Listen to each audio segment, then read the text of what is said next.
What's up, guys, and welcome back to another Noraki Games discussion, thoughts, and opinions of E3. And on this one, we're going to be doing Nintendo's E3.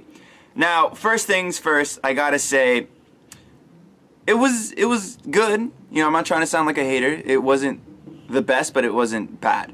I feel like back then, Nintendo's E3s were a lot more creative, a lot more fun, and entertaining to watch.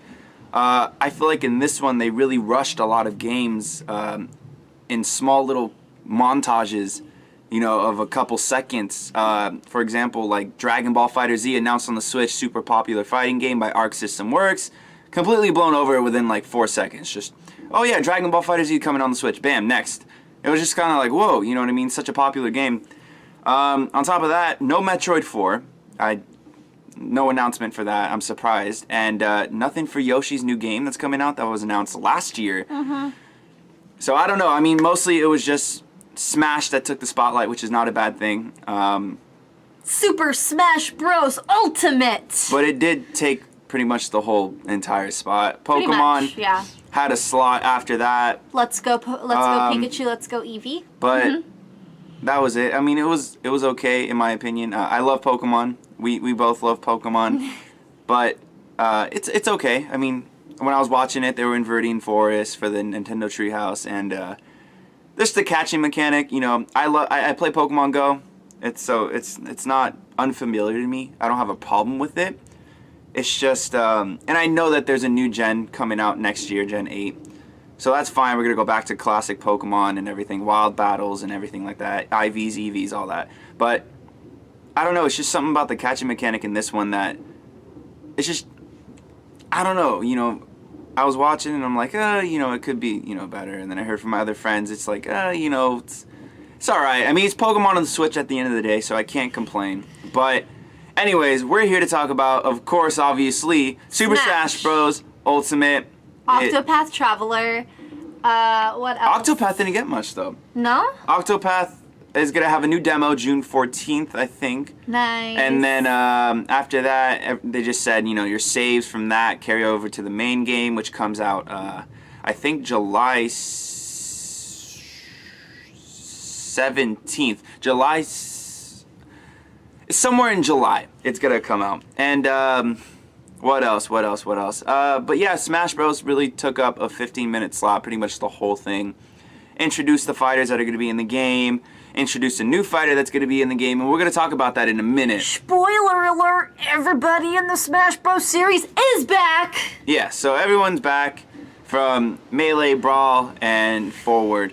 So it's pretty cool. You know, I have a couple favorites like Pokemon Trainer that's back, and it's super awesome that there's no stamina thing with him, you know what I mean? And you can switch freely too, which is super awesome. We have certain characters that got, you know, certain different skins, which is cool. Like Ganondorf got his popular Ocarina of Time from Melee. Zelda got a new skin from a Link Between Two Worlds, which is super awesome.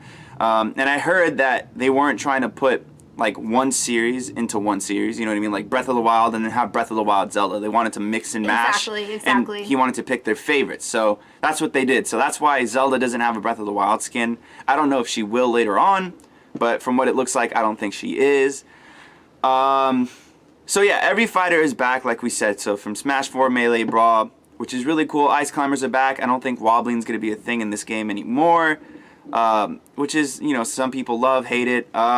A lot of people that play Melee aren't really too big on this game just because of the fact that wave dashing and certain other things are a little bit, you know, not the same as it is in Melee. But, I mean, what do you expect from someone like Sakurai who doesn't really like that mechanic to begin with? You know what I mean? If it wasn't in the other two games, it's really not going to be in this game. It is sort of in this game, but it's very slow, very laggy. You lose your momentum once you do it. You're not open. You're vulnerable for attacks if you wave dash too many times. It's not the best. No, that's if you dodge. That's if you dodge. Oh, if you dodge, if you dodge 6 times, you're more open. But wave dashing is that sliding mechanic that's in Melee. Oh yeah, that I was telling you that. about. That's very laggy, and I don't think it's a really great tool like it is in Melee. But yeah, so you know, returning characters are back. Snake is back, and then the upcoming new character, which is Ridley, which is, I know a lot of people have been wanting it, and I'm super excited that those people that really Got wanted what they Ridley wanted. got what they wanted. For me personally, and this is my honest opinion, you know, no hate towards anyone that likes it, but in my opinion, I just really don't think Ridley fits the bill. I think it could have just been someone better. And I'm not asking for characters like Sora or you know, characters like that, which would be cool, yes, because we love Kingdom Hearts, but I think characters like King K. Rool or even Rex and Pyro from Xenoblade 2 just Waluigi. or Waluigi, like no love for the Wah. I think characters like that would have been more suited to the game. I think Ridley is just looks more like a More like a boss, like kind of just out of looks like place. more like an assist Yeah. trophy. You know what I mean? Yeah, he could be like an an assist assist trophy that trophy. just doesn't you know go away if you KO it. It's there. It's there. It's a character. It has lives. It has its own moveset, so it's there. But I just think other characters like King K. Rool and other characters like that would have fit the bill a lot more. And who knows, maybe we might get DLC characters before December, you know, a little December direct maybe. They might announce a new character. Who knows? But I wouldn't bank on it too much. But Ridley is interesting. It's Kind of wasn't expecting that. When I saw the trailer, I was like, I saw all of them. They were walking, and then I saw Samus was the last one, and then I was like, oh my gosh, Ridley. Now is he an assist trophy? Speaking of assist trophies, guess who's a new assist trophy? The Squid Sisters. yeah, Squid Sisters are a new assist trophy. There's a bunch of new assist trophies, new Pokemon that are assist trophies and everything like that. But yeah, Ridley's an interesting choice, to Yeah. say the least. I can't wait to see how it works out. I just remember they never wanted to put Ridley in the games just because of the fact that it's too big. That's what they always said. It's too big, doesn't fit in the game. So I guess they made it a lot smaller, more Bowser's size, but when it does its taunt, it's standing up. I think it's taller than Bowser, but it's interesting to see how that's going to work. I just think me personally, that it just really doesn't fit the game. I just think other characters could have fit more. But, you know, it is what it is. I'm glad that the people that wanted it got it. That's super awesome for you guys. But yeah, we're super excited for this. So getting down to it, and I've been watching a lot of videos about this, is people are regarding it as a Smash 4.5 or a 2.0. You know, so graphics department, not much has changed. Minor tweaks. Looks like Smash 4, basically. Minor tweaks. Characters got some minor tweaks to them. More facial features, more details to the skin or the clothes or anything like that. So minor tweaks. It is faster gameplay, more like melee, directional air dodging, things like that. I don't know if it's going to get patched later on. Now that the game is patchable, if Sakurai doesn't want wave dashing in the game, he could patch it out. If he doesn't like a certain thing, he's going to patch it out, you know? So it's not for sure. Watching the gameplay from the Invitational and watching gameplay from people that are playing at E3. They might even switch it up. Yeah, I mean, it's not for sure. It's the game's not out yet. It's not a concrete build. It's still changeable before the game comes out. And they even said it themselves during the Treehouse is that things can change. It's not the final build. So I'm interested to see how it's going to work. Are they going to make wave dashing better? More faster? Are they going to take it out? Are they going to slow down the gameplay a little bit? Because at the end of the day, his main goal, Sakurai's main goal, is to make this accessible for all players, competitive and new. So that's his main goal. So I'm interested to see how he's going to take out certain things or put in certain things or leave certain things. So I'm very interested to see how that's going to work during December 7th when the game releases. Yep. But other than that, the game looks fun. It's a little bit slightly faster than Smash 4. Maybe not slightly, maybe a little bit more faster. Definitely is. The frames for certain characters like Ganondorf's forward air is a lot faster, which I know a lot of people have been wanting. Now that there's no unlimited air dodges, a lot of characters that took advantage of that are pretty much screwed now. You know, like Ness's up air. After that, you're pretty much screwed if you you can't do a lot of things like you could with the unlimited air dodges. Right. So I'm glad that's out. I'm glad it gives it more of an edge. You know, more kind of like Melee, and I mean, I love Melee. It's a great game. It's probably one of my favorites out of all of them. Smash 4 was okay. It had some flaws. Bayonetta being OP. And she still is. She still is. For people that are wondering, Bayonetta is probably still going to be our S tier. I did hear, though, that when Sakurai was watching the Invitational and I think MK Leo picked Bayonetta, he did the combo which takes out the characters out of bounds super easily. Sakurai saw that, and when he was watching that, he put his head down. He just started nodding like that. He didn't like it. So she might get patched up. Exactly. Now that he saw that and that he saw what she can do, it could be patched. But if it's not patched, she's definitely still going to be our top tier. That's without a doubt. A lot of characters, I think some got like some secret buffs. Who knows? But like I said, the game is not concrete. It's still not released yet until December 7th, so things can change. Certain characters can change. Ganondorf's Fair can change. Just a lot of things can change. And I'm hoping some of them don't, especially like Ganondorf's Fair. I really hope that doesn't change. But a lot of things can change, and I'm excited to see... I'm excited and worried to see how it's all going to incorporate in the new Smash game. We got Inkling Girl now. Inkling Girl looks great. There's a little trivia to her. If you ink your opponent in her ink, then they are weaker. Yeah, the damage she does is a lot stronger. So that's really, really cool. I like that little gimmick. Inkling Girl looks great. I like the outfits that they all picked for her. I love it. The movesets that she has in the Smash attacks and everything like that. I like how she incorporates different weapons from Splatoon 2. Don't forget about the stage. And the stage, yeah, which is super awesome. Murray Towers. Yep. The soundtrack is awesome, and I'm excited I can't wait to play it. I can't wait to see the Omega versions of it and the Alpha versions and everything. And then the final Smash is Killer Whale. Yeah, it's Killer Whale, so that's really, really cool. So yeah, nonetheless, I'm really, really excited to see a lot of these characters perform in-game after the game is released. I'm really excited. Are they going to be the same as they are in the treehouse, or are they going to be changed, So that's all things that we have to be excited about and worried about at the same time. So directing off from Smash Bros, Fire Emblem, 3 Houses was announced. Looks super epic. I'm glad that they kept the original grid type of format, top down, and then it goes into a cinematic view. It looks like it's free roam now. A certain part of the area is free roam, so you can walk around. Cool. So that looks super awesome. I'm super excited for Fire Emblem. We're huge Fire Emblem fans, so we're super excited for this, especially on the Switch now, portable.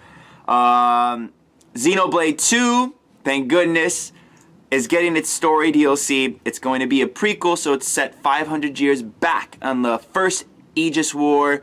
In case, and that's spoilers if you guys haven't played Xenoblade Chronicles 2 yet, which you should have because it's a fantastic game, but this is set 500 years before Xenoblade Chronicles 2 with Rex and Pyra, so, or with Rex at least. So this is going to be during the first Aegis War, so we're going to get backstory on a lot of those characters like Malos and just a lot of characters. All those characters that we saw in Xenoblade 2 are going to have their story fully revealed. We're going to see the hero. It's just going to be super epic. And also, Nintendo tweeted, and I just saw it, is Shulk is going to be a blade now, which is really, really cool. So I'm excited to see how that's going to work out. And then a lot of exciting stuff from this E3. Oh, and don't forget that we also got what was Mario Party. Party. What was it? Super Mario Party, I believe it was, which looks really, really, really, really cool. So that looks cool. I'm glad that they're taking out a lot of things from 9 and 10 that weren't really that great, that didn't really sell that well. So I'm glad that they're incorporating some better mechanics in that game, and I'm interested to see how the tablets are going to connect up and you swipe and it connects. I'm really interested to see how that's going to work out, but nonetheless, I'm really, really excited for that game as well. Yeah, because I'm glad that they're borrowing those elements from the older games. Let's hope that they borrow elements from what was the best Mario Party? I think 2, right? Number 2 was a good one. 1 was a good one. A lot of the old ones are great. The new ones, they weren't the best. Lacking, we've heard that they didn't sell very well. And then the Wii U era. What is that? People you ask people, what is a Wii U? Like, what? Yeah, Wii U people gave up on that one. I'll tell you that right now. People literally threw it away once Smash Bros. Switch was announced. Are you serious? Yep, dead serious. So I guess there's actual footage of people literally throwing away their Wii U's. Yep, that's a thing. Yeah, so Shulk and Fiora confirmed for Xenoblade 2. They're gonna be blades, which is really, really cool. So any fans of Xenoblade Chronicles, they're gonna be in Xenoblade Chronicles 2. I'm excited to see how that's gonna work out. They look a little different from the Wii and 3DS version, but I'm excited to see how that's gonna turn out. But that's gonna wrap this up, you guys. Actually, hold on. Before we go, I just wanted to mention, I don't know if we mentioned this in our previous video, but Kingdom Hearts 3 is going to be getting an all-in-one edition for $100, which is going to have 1.5, 2.5, 2.8, and I believe 3. I don't know, but it's going to have those previous games that I mentioned. All in one bundle, bless you. All in one bundle for $100. So if people don't have the PS4 versions and have been wanting it, I'd say wait for that and get it all in one package. But for people that have the PS4, I mean the PS4 version's like $20 for 1.5, 2.5, 2.8. I think now is like $30. To me, it wasn't worth the $60. Besides Dream Drop Distance, I just couldn't justify that as $60 alone just for that game because that was the best thing about the game. And the movie was kind of cool.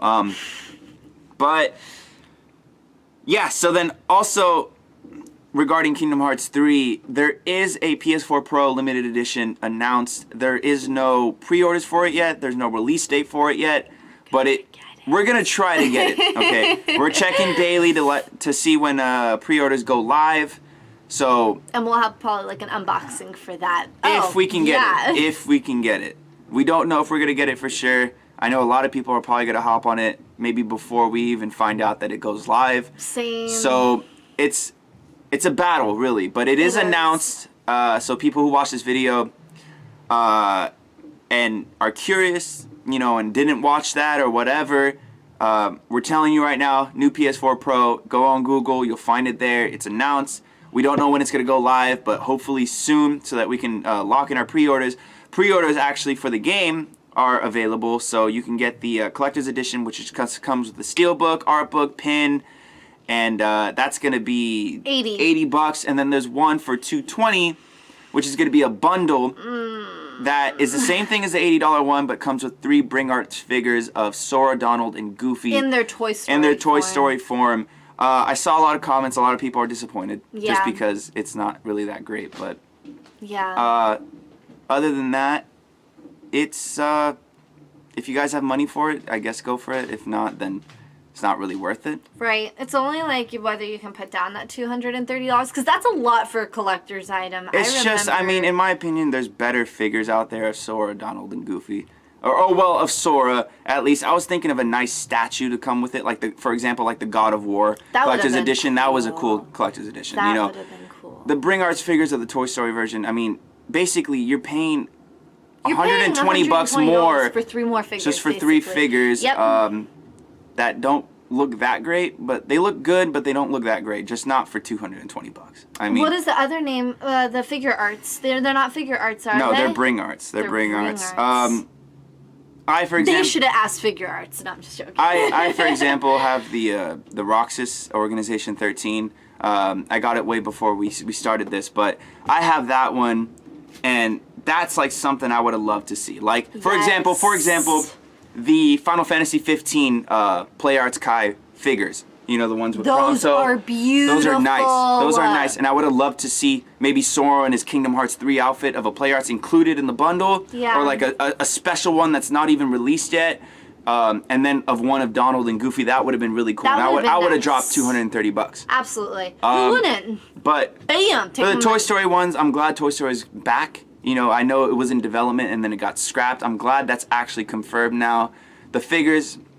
And I'm not hating on the designs. In the game, I'm probably going to love the designs. But the figure-wise, I just don't think it's worth $230 just for those 3 figures. Just because those figures alone go for like $100-something bucks. But you're pretty much paying for the figures is what you're paying for. But if you like it, no hate towards it. If you like it, go buy it. If you have the money for it, go buy it. I think I'm just probably gonna get the $80 one, but I think if we can get our hands on the PS4 Pro, I believe it comes bundled with all the games, including Kingdom Hearts 3. So nice. I'd be fine with that. Yeah. But yeah, so that's pretty much gonna wrap it up for the news. Not much else. I mean, My Heroes won Justice for any fans of My Hero Academia. The game is coming out on the Switch. A lot of people are playing it. It's great. I can't wait to play my copy of that because Plus Ultra, everyone. What's up, everyone? So while we were editing this video, there was a problem with the video and it just kind of like abruptly cut the end of it. So here we are filming another end for the video. Yay! So anyways, it's nice seeing you guys again, and we can't wait to see you guys on the next one. Noraki Games out. Noraki Games. Noraki.